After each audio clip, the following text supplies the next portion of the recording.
Legal Land, the website, of course, markstevens.net. And remember, we've got finally the release of Government Indicted. Believing in governments is the worship of psychopaths. You can get your copy here at markstevens.net. And we do a radio show here. It's called the No State Project. It's live every Saturday from 4 to 7 Eastern Standard Time on LRN.FM. And I want to do a short video here. This is going to be in addition to the success stories, and he's been with us before. He's been on the show. Paul in Toronto, who's participating in the No State Project traffic study, he's got another ticket thrown out. So I want to just show that briefly here. Where do we go? Where's the evidence? Oh, there it is. So big congratulations to Paul in Toronto getting another ticket tossed out. I know, it's just a parking ticket, but all the same issues are raised, whether it was a more serious code violation. It is a code violation you got down here. It is the Municipal Code, Chapter 525 of the provincial legislation, or the Municipal Code there in Toronto. So regardless of the seriousness of the accusation, the issues are the same. So what Paul did, like before, and just like what Helen in Sussex, England did with her ticket that was kicked out. You can listen to the archive of the No State Project on markstevens.net. She was on the show last week.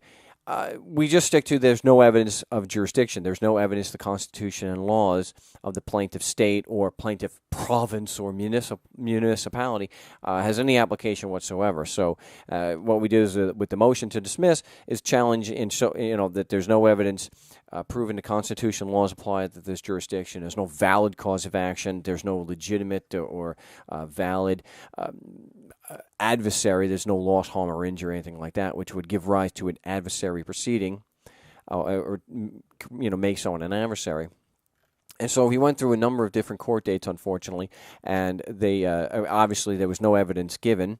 No one even attempted to show that evidence, empirical proof, facts that the Constitution and laws of Canada actually applied to Paul and that there was any jurisdiction over him. So each time it was adjourned until Wednesday, November 6th, where it was withdrawn. The ticket was thrown out and the excuse given, there was no officer. Now I know critics will say, well, it's just a parking ticket. It's no big deal. Just improve anything. Well, it's just one more example where we have challenged them on evidence proving their sacred writ applies to us, and they were not able to provide it. And just this week, I've had a number of people in Canada pontificating that the law applies because it is the law, and that the law applies to everybody in Canada.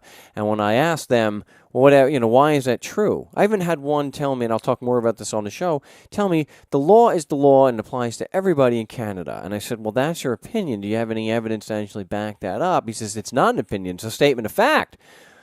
I'm thinking, you, sir, do not know the difference between a statement of fact and an opinion. He obviously, and he said he didn't have to prove it. But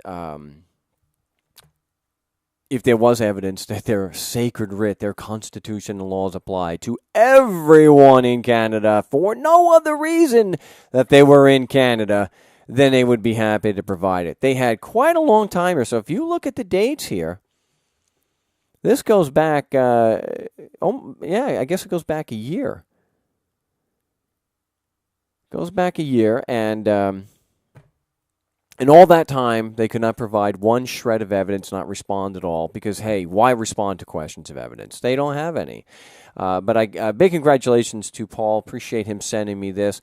We will get that posted. I will get this posted here on markstevens.net today. And again, if you have any questions or comments, if you're a critic, you're a skeptic, great. If you believe that there is actually evidence to prove that the Constitution laws of the U.S. or Canada apply just because you happen to be in the U.S. or you happen to be in Canada, you're more than welcome to call the No State Project and present your evidence live on the air. And I'll be even willing to set you up as a guest, and we will schedule you for a certain time so that you can present your evidence that the Constitution law apply to you for no other reason that you happen to be physically in Canada. Again, my name is Marc Stevens. The website is markstevens.net, and you can get your copy of Government Indicted, where we'll go into this information and a lot more right here at markstevens.net.